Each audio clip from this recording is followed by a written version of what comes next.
After going on a 69-5 run from 2015 to 2019 with 5 ACC championships and 2 national championships, including 6 college football playoff game wins, Dabo Swinney has gone a respectable 40-12 since 2020, but he has only won the ACC championship game twice. He has no New Year's Six Bowl or college football game wins to showcase, with his only 2 postseason wins being the Cheez-It Bowl in 2021 and the Gator Bowl in 2023. And last season, Clemson had their worst season under Dabo Swinney since 2010, when they went 6-7, 4-4 in conference. Last year, the Tigers went 9-4 with a 4-4 record in the ACC conference. Clemson did make some staff moves, and rightfully so after a disappointing year, but are they evolving quick enough? And are they hitting stride with the current pace in college football? Because as we're going to be discussing today on College Football with Sam, I think the answer is no. And while Clemson is catching up in terms of evolution and in terms of making correct staff moves and actually offering players in the portal, they did offer players in the portal, no one has committed yet, and Clemson is not recruiting and developing, and I would argue even coaching at the level required to be an elite program. Welcome back, fellow football fanatics. It's your host, College Football with Sam, and before we dive deep into Clemson and the ACC, please make sure to hit that like button so we can get this video into the algorithm. A comment down below helps as well for the algorithm, and it allows me to hear your thoughts and engage with you. And also subscribe to the channel if you haven't already, and click the notification bell so that you can get notified when I release more college football content.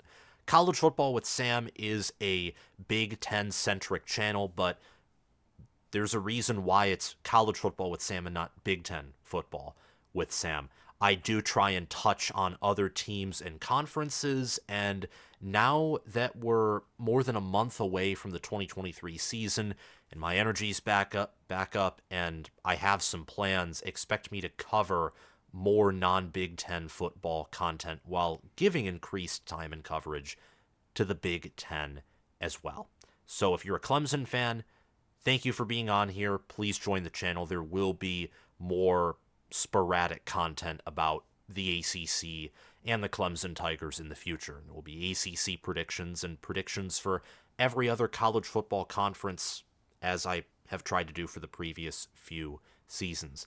And before we resume, I also want to give a shout out to my Patreon members. Thank you to Patreon Crash2488 for being a Heisman member. Patreon members Spencer Bringhurst, Chris Slane, and SFS Inverted for being All-Americans, and all conference patrons Will Loftus, Gabriel Calendar, Roaming Gnome, Matthew Sale, Austin Christmas Zubinza, and Janisha Cockrell for being all conference members. If you're an All-American or Heisman patron, you do get access to occasional bonus content, and you will always be thanked at the beginning of the video and the end of the video. If you also want to support the channel while not participating on my Patreon, you can check out my merchandise page via the link in the description or the pinned comment, where you can also find my Patreon link. But Clemson and Dabo Swinney, you have to pause to think about what happened after that aforementioned 69-5 run. That's very, very impressive. 14-1 in 2015 and 2016, a 12-2 record in 2017, a 15-0 record in 2018, and in 2019, 14-1 again. And in 16 and 18, they won the national championship. In 15 and 19, they played for a national championship but lost. 17 was a flukish year where poor quarterback play and poor offensive play overall caused the Tigers to lose in the semifinal round against Alabama in the Sugar Bowl. But after Trevor Lawrence left, Clemson really hasn't been the same, and that's been for a variety of reasons. Their recruiting is no longer consistently in the top 10. They have not had an All-American ACC wide receiver since 2019 or 2020.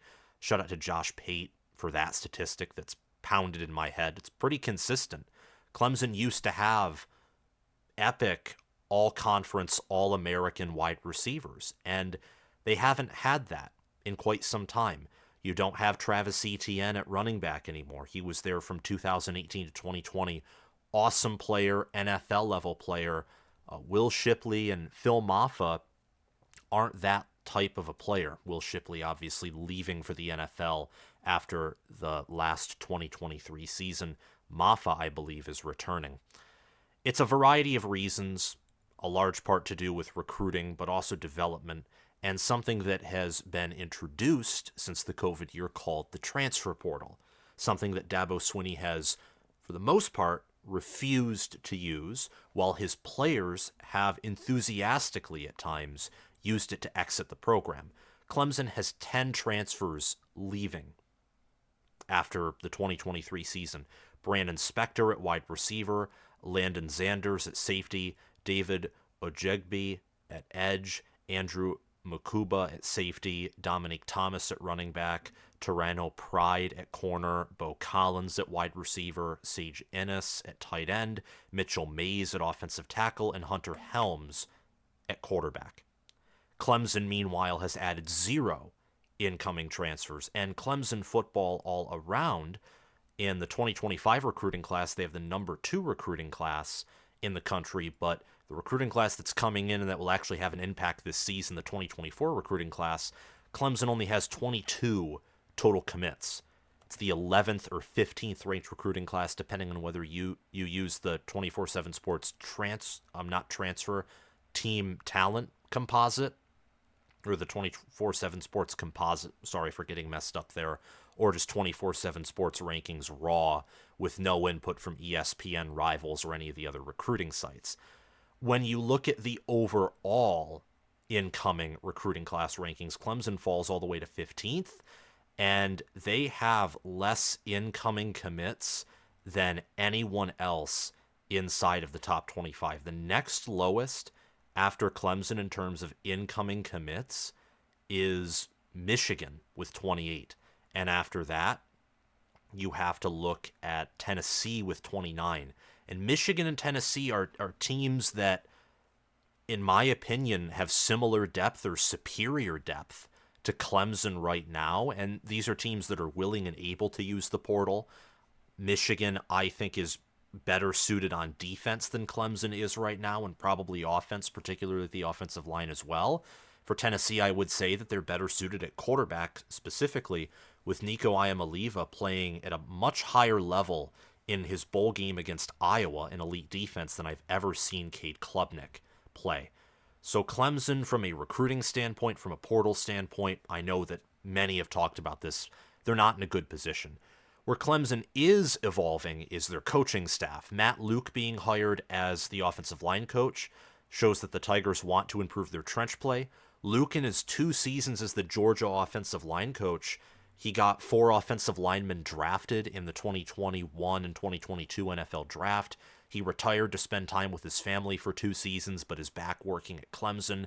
Chris Rumpf is a veteran in terms of coaching, and him returning to Clemson, he coached there from 2006 to 2010, I think shows that the Tigers want someone who's experienced. Rumpf is 52 years old, has coached in the NFL for the past 3 years as a defensive line coach, and also coached with the Texans in 2020 as their outside linebackers coach. He served in co-defensive coordinator roles at Florida and Tennessee in the SEC, and was Alabama's defensive line coach from 2011 to 2013. Proven developer of talent, knows the South well, having played at South Carolina, coached in the SEC for much of his coaching career. I think that was an awesome hire. He's also won 2 BCS national championships at Alabama as their coach. It was a while ago, but him being in the NFL recently and being a co-defensive coordinator in the past decade, working with Nick Saban, working with great SEC defenses and in the NFL, I think is an impressive hire. The Tigers' weakness last year, I think, outside of obviously quarterback and wide receiver play, the defensive line and the offensive line did not manage their talent correctly. Teams were able to run on Clemson at times. And I know that Clemson had one of the better defenses in the country. Statistically, it helps when you play in the ACC, who's relatively weak, and Clemson's defense was not like a Michigan, Ohio State, Penn State, or Iowa defense. Granted, those defenses might have been generational, according to S&P Plus in terms of analytics, but Clemson did not have those defenses. And with how Clemson recruits on the defensive side of the ball, they should be fielding elite defenses every year. Last year, I think that Clemson, maybe they had an elite defense. I'm more of an expert on the Big Ten than I am on the ACC, but watching them against Duke, watching them against Florida State, against NC State, against Notre Dame, I think they had a great defense, a near elite defense, but they didn't live up to their potential, and they certainly did it on the offensive side of the ball either. So I think that Matt Luke and Chris Rumpf coming in is good. Good replacements, certainly upgrades on the coaching staff. It was the right move to retain Garrett Riley as the offensive coordinator. Swinney has offered players in the portal, but as we've already discussed, none have committed.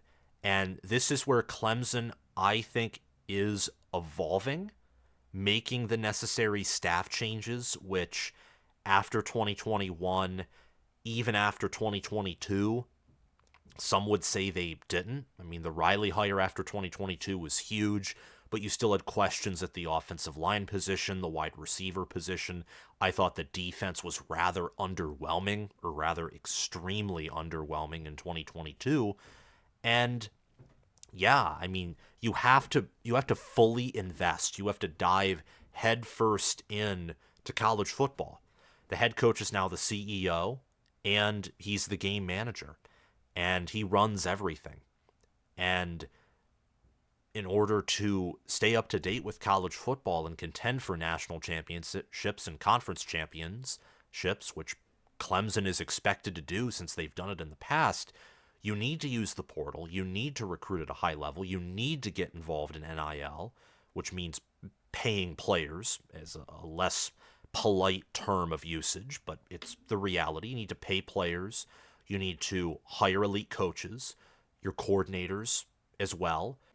You yourself have to continue to evolve, and it's already taking on a lot of responsibility to manage the players, manage the assistants, to push hard for name, image, and likeness and or transfer portal reform that not only has to go on at Clemson, but many other schools. And that's why it's good to start evolving as soon as possible and to try and keep up the best you can, because once you fall behind, there's a chance that you will never catch up again. And entering 2024, Clemson once again's in the position where if things go right for them, they can win the ACC and they can compete potentially for a national championship, but I would even question that, given the fact that they lose a plethora of starters on defense. The offense over the previous 3 seasons has showed me nothing that I care about. They no longer have the depth to be a realistic national title contender. And with what I've said about the offense not utilizing talent properly, nor the defense, I think that Garrett Riley has to be given some grace from last year. It was his first year and he took over a broken system, and I expect improvement this season with Clemson's high amount of returning production on offense. But Clemson only returns 49% of their defensive production this season, which is 103rd, and I have not been impressed with Wes Goodwin and Mickey Kahn. I don't think many of you Clemson fans have either. So they should be under pressure. Swinney absolutely needs to be under pressure, and if he does not quickly evolve, if he does not make portal moves after spring, and if Clemson does not look impressive in spring ball, in the spring game, in spring practice, if Cade Klubnik does not take steps forward along with the offensive line and new players on the defensive line, thanks to their new and upgraded position coaches, I got to tell you, Virginia Tech, #1 team in returning production, They have a mean rushing offense. Miami and Mario Cristobal, in some sense, are a joke in one way, and that's putting it politely, but they have talent. They have an offense. Clemson has to play Georgia. That's a game that already doesn't look too pretty in terms of matchups. You still have to play at Florida State, and there are other teams on Clemson's schedule that no doubt can beat them, including Louisville, who's coached by a man in Jeff Brom who's a genius developer of talent, who's an excellent schemer, and someone who is using the portal. And from what I know, I do think Louisville, I'm not an expert in this, so don't quote me, but I do believe that Louisville is further ahead in NIL than Clemson, which is concerning. But that's all I have to say in this video. Really, Clemson has to evolve. It's as simple as that. If they evolve right now, with the fact that they're still recruiting top 15, the fact that they're willing to pay their coach, pay assistants, they're in a good recruiting area as is. If they evolve now and don't fall too far behind or more behind than they already are, they'll be in a great position moving forward to potentially be an elite program again. But they have to do it now. This season is absolutely so critical for them to get back on track. Thank you to Crash2488 for being a Heisman patron. Thanks to Spencer Bringhurst, Chris Lane, and SFS Inverted for being All-American patrons. And thanks to Will Loftus, Gabriel Calendar, Roaming Gnome, Matthew Sale, Austin Christmas, Zubin Zah, and Janaisha Cockrell for being all-conference patrons. If you're listening on Spotify, make sure to follow the channel and check out my YouTube page on the Spotify description. And if you're listening via YouTube, make sure to check out my Spotify page via the link in the description. Have a phenomenal day, guys, and I will see you all around. Go Tigers.